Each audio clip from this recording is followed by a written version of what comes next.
At some point in your life, I don't know if this happened, but there must have been a time when this little light bulb went off and you said, you know, I really have the potential to be someone special.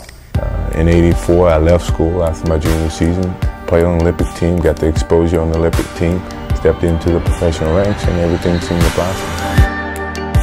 Comme pour les anciens comptes de sport, on va commencer cette vidéo par un petit tour aux Jeux Olympiques. Il y a 40 ans, en 84, les Olympiades se disputent à Los Angeles et ça tombe bien, c'est l'occasion pour le public américain de découvrir certains des meilleurs joueurs universitaires de basket. Dans une édition un peu restreinte en pleine guerre froide, avec l'abandon des pays membres du bloc de l'Est, les USA vont traumatiser tout le monde et remporter facilement la médaille d'or. Le meilleur marqueur de ces JO s'appelle Michael Jordan, mais c'est pas vraiment ça qui nous intéresse. À l'époque, Team USA est constitué uniquement de joueurs universitaires, on l'a dit, car les pros étaient interdits par la FIBA, donc pas de joueurs NBA aux Jeux Olympiques. L'équipe américaine, pour s'entraîner avant les JO, avait organisé plusieurs matchs de gala face aux meilleurs basketteurs NBA.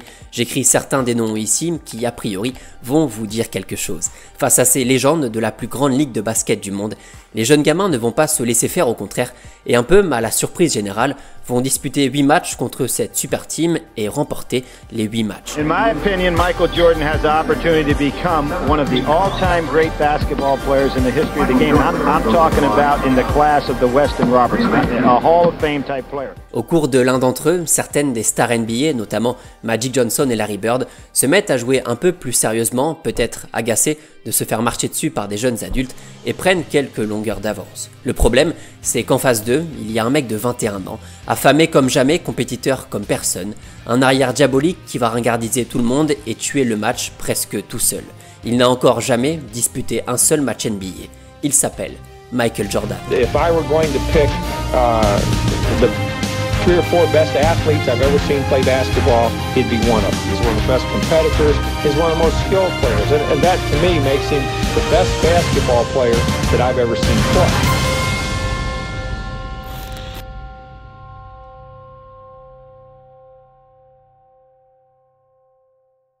Pour ceux qui le savent, je suis un énorme fan de basket depuis en gros 2010-2011, la fameuse saison MVP de Monsieur Derrick Rose.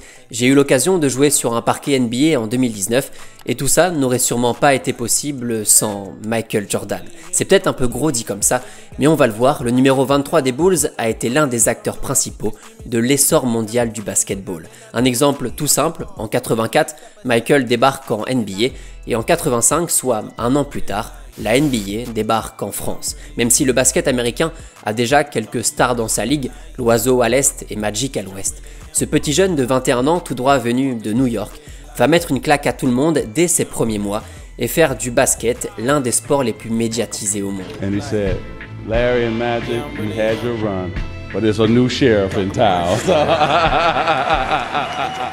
Retour sur la carrière d'un monstre absolu, d'un phénomène sportif, médiatique, fashion, culturel, commercial. Retour sur l'emblème générique du basket à travers le monde.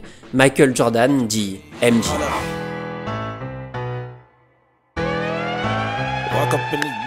Faut bien commencer cette vidéo par quelque part, et pour Michael, il y a plusieurs solutions. Est-ce qu'on parle du camp 5 Stars en 80, où Michael, 17 ans, fait déjà parler de lui, du prestigieux McDonald's Games un an plus tard, qui réunit les meilleurs lycéens du pays, dont forcément le jeune Jordan.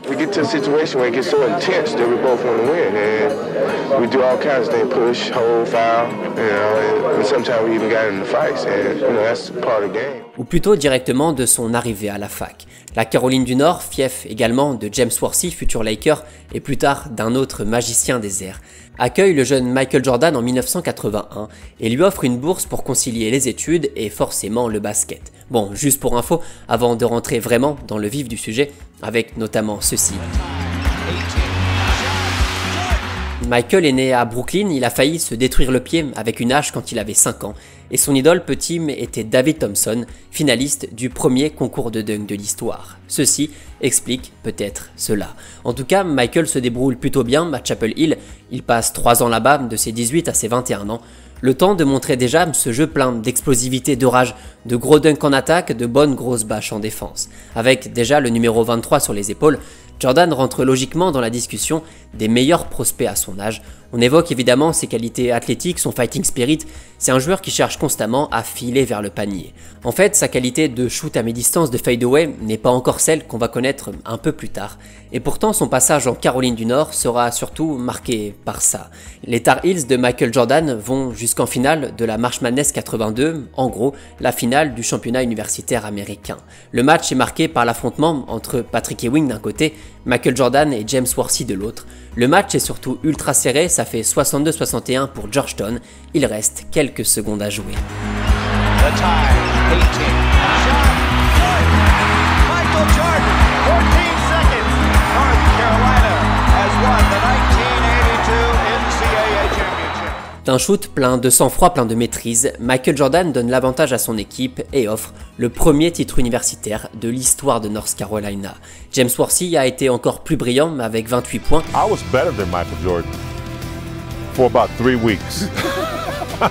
I knew he was going to be an all-star, but I didn't know he was going to be possibly the best player I ever played. Mais Jordan a bien le dernier mot, la pression, il s'en fout, il est né pour faire ce genre de choses. 2 ans plus tard, Jordan est nommé comme étant le meilleur universitaire du pays et décide de se présenter à la draft un an avant le process plus classique. Now at 6'6", 195 pounds, actually you could play 2 positions. Which would you prefer?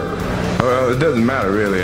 Whatever can contribute to the team. If I have to play small forward, if I have to play guard, whatever whatever the team needs. I think I'm dedicated enough to work hard and try to be the best basketball player I can. And it's good to get comments from everyone, and that's inspiring to go out and keep working hard. Si beaucoup d'observateurs et de scouts NBA ont bien perçu tout le potentiel de ce jeune ultra athlétique, ultra spectaculaire, la NBA à l'époque est plutôt une ligue de grands et de lourds. Les pivots sont toujours les profils les plus recherchés par les équipes, et imaginer un ailier pas très grand se faire drafter en première position relève encore du fantasme.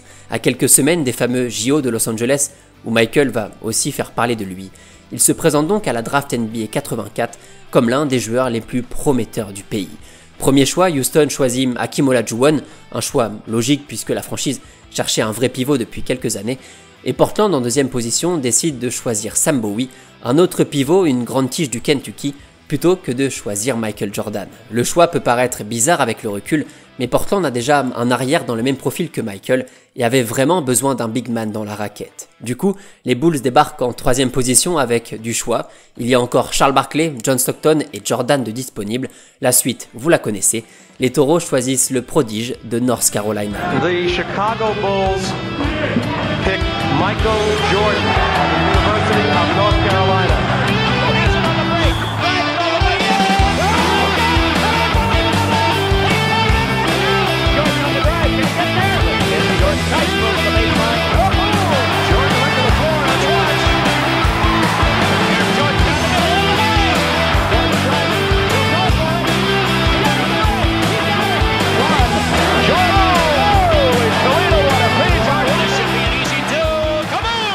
À partir de là, le plus compliqué, ça va pas être de raconter sa carrière, ça va être plutôt de la résumer, tant Jordan a profondément changé l'histoire de sa discipline. Dès sa première année dans la ligue, Michael est sur une autre planète, il envoie 28 points de moyenne sur la saison et participe à son premier All-Star Game, déjà titulaire, déjà superstar. Le jeune taureau est tellement fort, l'ombre est tellement vaste pour les autres stars de la ligue, que certains refusent même de lui passer la balle, notamment celui qui va devenir l'antagoniste ultime de sa carrière, Isaiah Thomas, meneur emblématique des Bad Boys de Détroit. Pour se venger, parce que Michael, on le verra, adore ça. Quelques jours après ce fameux All-Star Game, il retrouve Isaiah et lui plante 49 points dans le museau, la rancœur comme finalité. La première saison de Jordan est déjà complètement hallucinante du côté du sportif, et côté marketing pour ceux qui ont l'œil, vous avez remarqué sûrement la transition du côté des chaussures. Là aussi, l'histoire est digne d'un film, le seul fait que Michael Jordan soit impliqué dans un triangle marketing fait de cette histoire une anecdote absolument folle. En gros, Converse sponsorise déjà Larry Bird et Magic Johnson, donc il tourne le dos à Michael, qui lui du coup va chez Adidas, sa marque préférée, pour demander un partenariat, mais la marque à 3 bandes refuse catégoriquement. My favorite shoe was an Adidas shoe, and at the time that everybody was starting recruiting me about what shoes to wear, I was pro Adidas, the whole time, and they didn't feel like it was worth it, which in hindsight is perfect for me because it made my decision that much easier and I ended up with Nike. Selon eux, c'est une certitude, un arrière ne fera jamais autant vendre de baskets qu'un intérieur, comme par exemple Patrick Ewing. Le deal n'est pas signé et Jordan tout simplement va chez la concurrence. La marque à la virgule, Nike, lui ouvre ses portes pour signer le contrat sportif le plus intelligent de tous les temps. Car oui, 40 ans plus tard, la marque Jordan génère encore plus de 60 millions, pas de dollars, mais bien de nombre de paires vendues, soit plus de 5 milliards d'euros par an. À 21 ans, Michael a créé, sans trop le savoir, un empire de la mode et veut désormais créer un empire de petites bagues. À partir de là, je vais accélérer un tout petit peu parce que sinon on y sera encore mercredi matin. Malgré tous les efforts de Jordan qui envoie des lignes de stats bien fournies, les Bulls échouent au premier tour des playoffs 85 et Michael se blesse au début de la saison suivante et rate presque 80% de la saison régulière. Miraculeusement, les Bulls, qui il faut bien le comprendre, ne sont pas du tout une grande équipe à l'époque, terminent avec un bilan suffisant pour aller en playoff et pour aller se jeter dans la gueule du loup face aux légendaires Celtics de Larry Bird. Face au double MVP en titre, face au futur champion NBA, Michael joue littéralement tout seul avec des moves presque effrayants d'aisance et de facilité.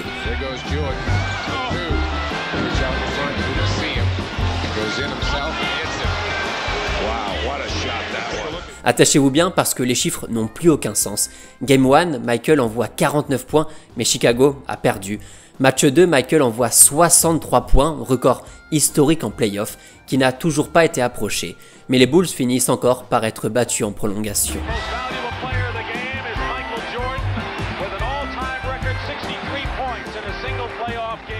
La suite est iconique, Larry Bird dira tout simplement que ce soir-là, à Boston, Dieu était déguisé en Michael Jordan.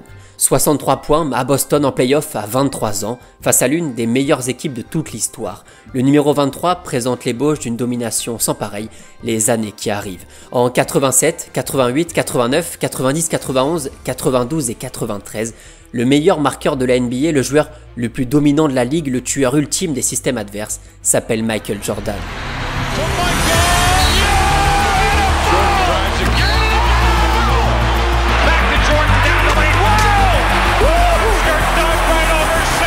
Away to Jordan. Oh, showtime for Mr. Jordan. Into the right for the goal. There's a bounce pass to Jordan. Under he comes. Slam dunk. Forward drives the middle. To Jordan. Michael challenges. Claw things up. Jordan. Oh, wow. Oh. There's Jordan for three. Yes. Michael in the drive. Into the right for the jam. And a foul. A try. Start right to Jordan. Not winding down. Michael for three. Yeah.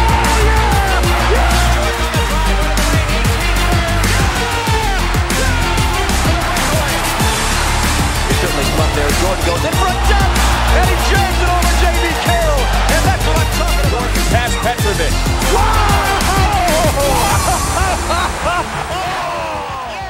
On l'avait dit au début de la vidéo, Jordan à la fac était surtout un joueur de pénétration agressif qui cherchait tout le temps à claquer un double pas ou un dunk, mais là on est passé sur complètement autre chose. Le shoot a considérablement progressé, Michael est un as de la mi-distance, il peut shooter après un système, il peut créer de l'espace tout seul, il peut aller au contact et finir en douceur sur un fadeaway, et cette capacité à rester dans les airs pour ne pas se faire contrer, ce fameux hang time, est juste exceptionnelle.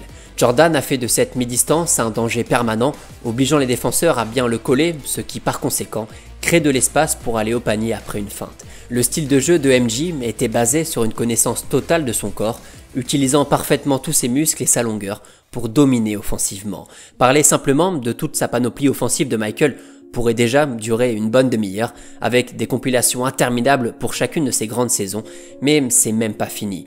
En plus de ça, au-delà de tous ces paniers, ces gros tomards, ces tirs au buzzer,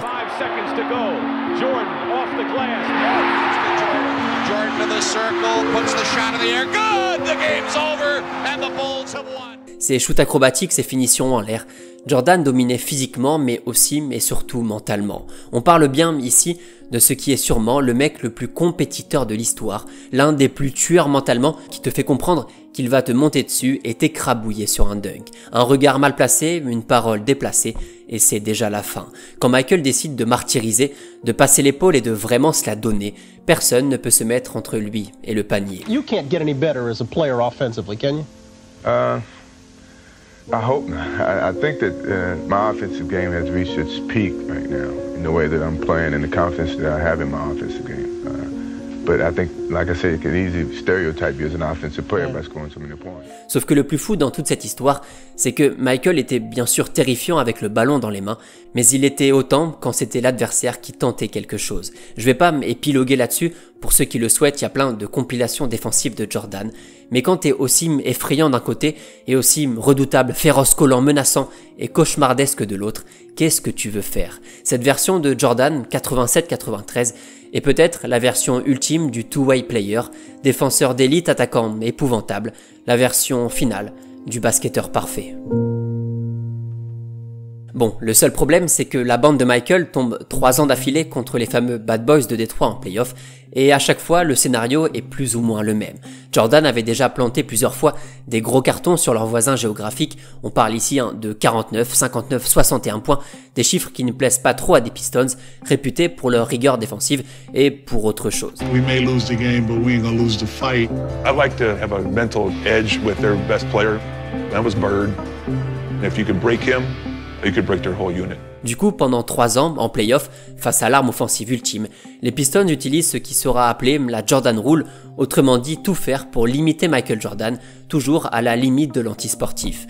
3 ans, 3 séries de playoffs pleines de tensions, ayant créé l'une des plus grosses rivalités de l'histoire de la balle orange, du pain béni pour la NBA qui a trouvé en quelque sorte ici la suite de la bagarre entre les Lakers et les Celtics dans les années 80.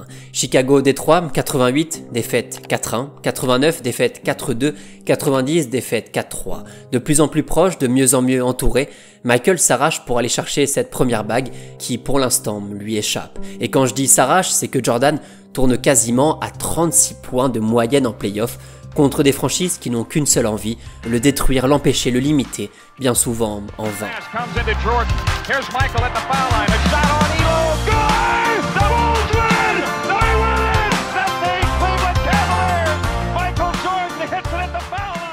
Malgré toutes ces déceptions, il y a de l'espoir car les Bulls commencent à devenir de plus en plus sérieux autour de Michael, grâce notamment à l'appui d'un certain Scottie Pippen, monstre défensif et futur lieutenant de Jordan. Et surtout sur le banc, c'est l'arrivée de Phil Jackson et sa fameuse attaque en triangle qui va changer pas mal de choses dans la façon de moduler l'attaque des Bulls. Nous sommes en 1991, Jordan a 28 ans, c'est déjà sa 7e saison NBA, et cette fois-ci le vent va enfin tourner. Chicago écrase les Knicks et les Sixers en playoff, Michael est déjà stratosphérique, et se présentent alors pour changer les Pistons de Détroit, les Dennis Rodman, Joe Dumars, Bill Laimbeer, Isaiah Thomas, des tueurs à gages avec un seul nom sur le papier, Jordan Michael. Les Bad Boys sont tellement obnubilés par le numéro 23 qu'ils en oublient cette fois-ci le reste, et Michael, dans un rôle plus collectif, va enfin tuer les Pistons froidement. 4 matchs, 4 victoires, pas d'accolade amicale, la rivalité paroxyste est terminée. People around the league will rejoice that this is the end of dirty basketball. I hope so, except for Detroit. I mean, you saw what type of class they had. Les Bulls vont ne faire qu'une bouchée des Lakers de Magic en finale, Jordan fait ça.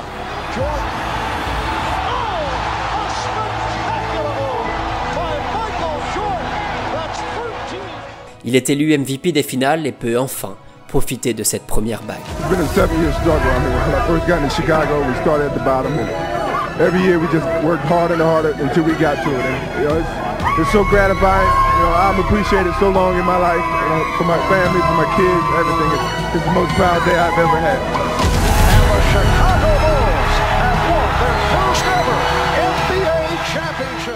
L'appétit du numéro 23 est ouvert, mais il a toujours aussi faim, et en 92 en 93, les Bulls vont de nouveau remporter le titre NBA avec à chaque fois un Jordan époustouflant, tantôt soliste, tantôt altruiste. Les Suns peuvent témoigner.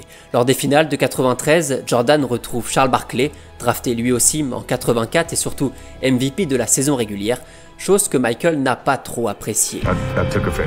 Et il faut bien comprendre une chose, pendant toute sa carrière, Michael a vécu dans la confrontation sportive sur le terrain, mais aussi dans la recherche d'autres choses, de trash talk, de plaisir presque coupable, de provocation, de vengeance, et justement face à Phoenix, l'occasion est presque trop belle.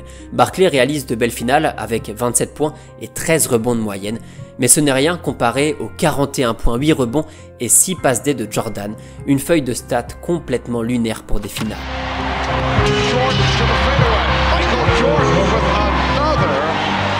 shot. He has 38 points. Michael est au sommet, Jordan est triple champion NBA, les Bulls et leur capitaine sont décidément trop forts, mais si le basket est une chose, la vie personnelle en est souvent une autre.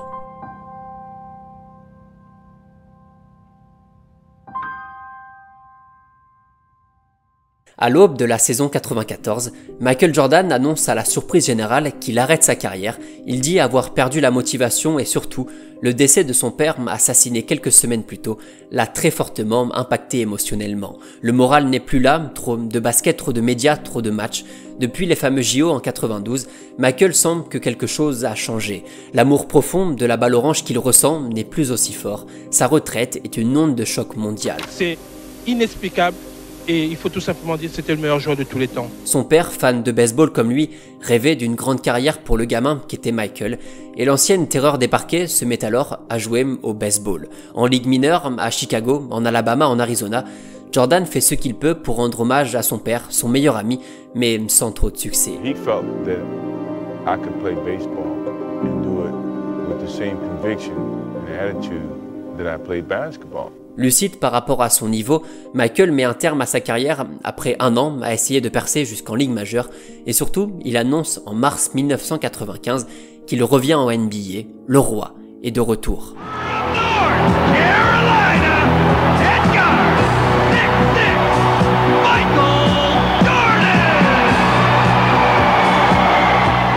Même si Michael n'a pas touché un ballon pendant presque un an et demi, lassé par le basket. Son retour fait un bien fou à Chicago et 3 semaines seulement après son comeback, il envoie 55 points face aux Knicks au Madison Square Garden. Le regard est toujours aussi méchant, peut-être encore plus. Tout le monde sait très bien que Jordan n'est pas revenu pour trottiner et enquiller 2-3 lay-ups. Jordan est revenu car il a soif de titre. Alors même si en 95, ce sera un peu trop juste face au Magic du tout jeune Shaquille O'Neal, la suite va donner raison au numéro 23 et à son retour un peu précipité.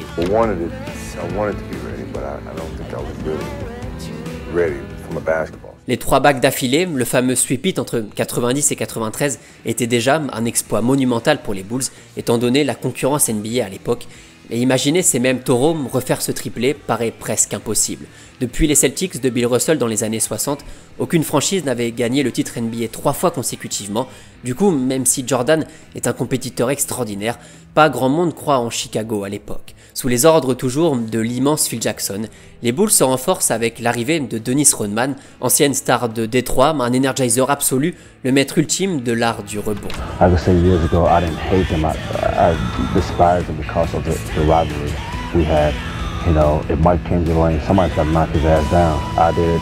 I think those 2 guys, I've said it for 7, 8 years now, these 2 guys was going to be the greatest thing in basketball today.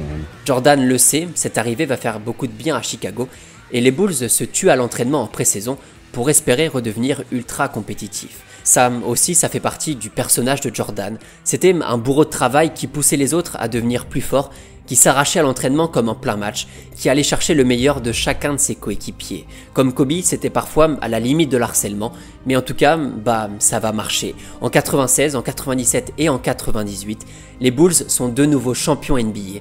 Un deuxième triplé dans la même décennie, c'est bien sûr du jamais vu, et bon courage pour refaire la même chose.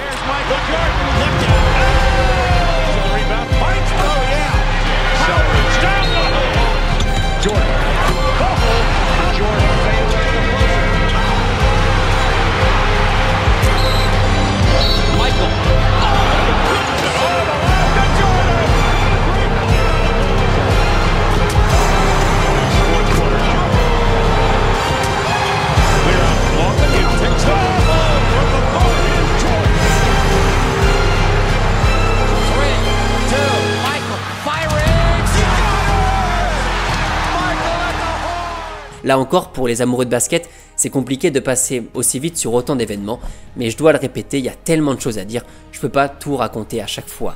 Juste quelques infos au passage, en 96, les Bulls remportent le titre le jour de la fête des pères. L'image de Michael en larmes, au sol effondré, restera comme l'une des plus touchantes de sa carrière. 2 ans plus tard, en finale, face au Jazz, les Bulls mènent 3-2 et dans cet importantissime Game 6, les compères de Malone et Stockton gagnent 86-85.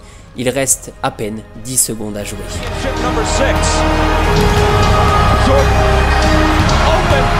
Chicago with the lead.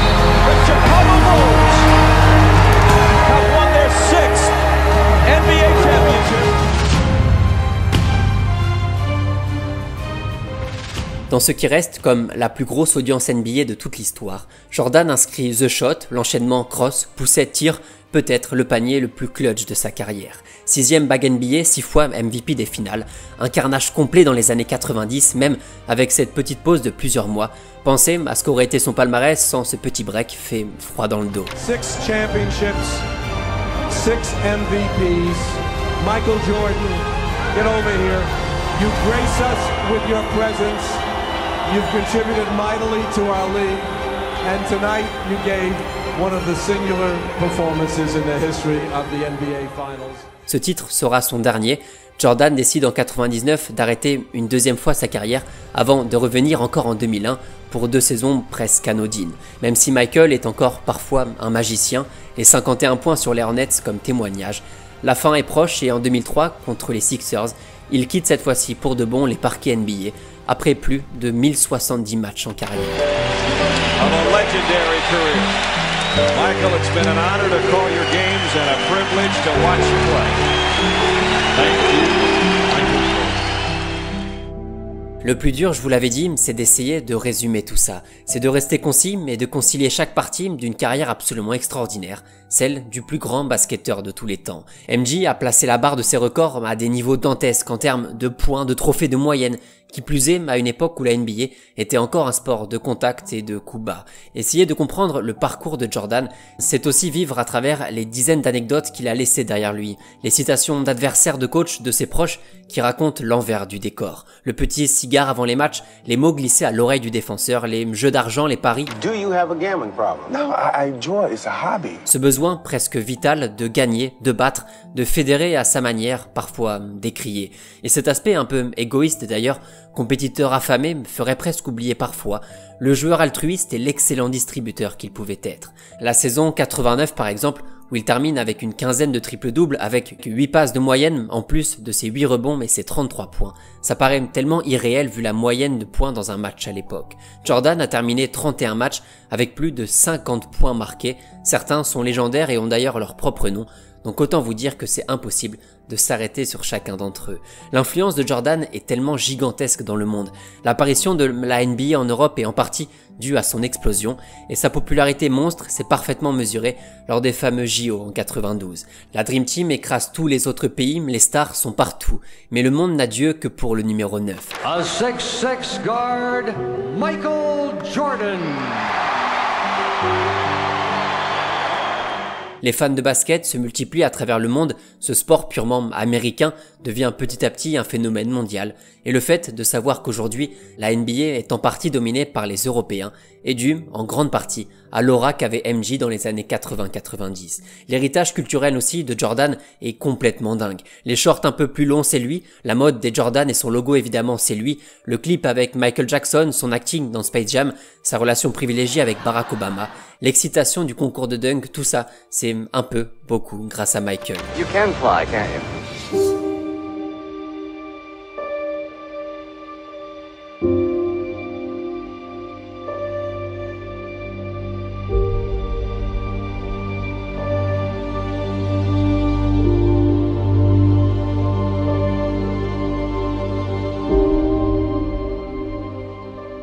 Il me semble que je n'ai même pas évoqué une seule fois le mot détente au cours de toute la vidéo, mais a priori les images parlent toutes seules. Le plus fou dans ce récit qui s'éternise, c'est que ce sera sûrement la plus longue histoire de la chaîne, mais j'ai l'impression d'avoir oublié plein de petits détails. Sa première mi-temps irréelle en finale 92 avec 35 points marqués, ce flu game en finale 97 où Michael, malade et grippé, envoie 38 points face au Jazz, ou tout simplement son record de 69 points marqués contre Cleveland avec en prime 18 rebonds et 6 passes D supplémentaires. Cette liste est exhaustive mais surtout elle est interminable, tant Jordan a signé des matchs références presque tous les ans, tous les mois, et des actions iconiques comme ce lancer franc marqué les yeux fermés face à Dikembe.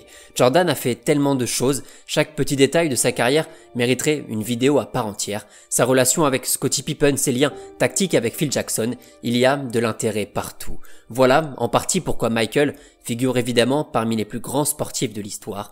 Autant de titres que de MVP de régulière ou des finales, autant de surnoms plus évocateurs les uns que les autres. MJ, Mike, Zernes ou plus sobrement, le GOAT. Je sais que certains vont préférer LeBron, mais juste pour la gestion parfaite de sa calvitie, Jordan mérite amplement la distinction.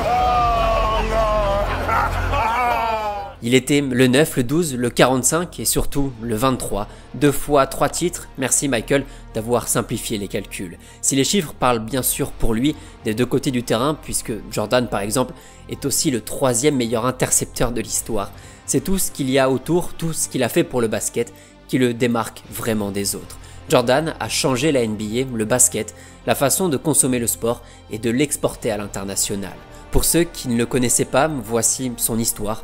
Pour ceux qui le connaissaient déjà, pardon d'être allé aussi vite, Jordan méritait plus, je sais. D'ailleurs, j'espère qu'il ne m'en voudra pas.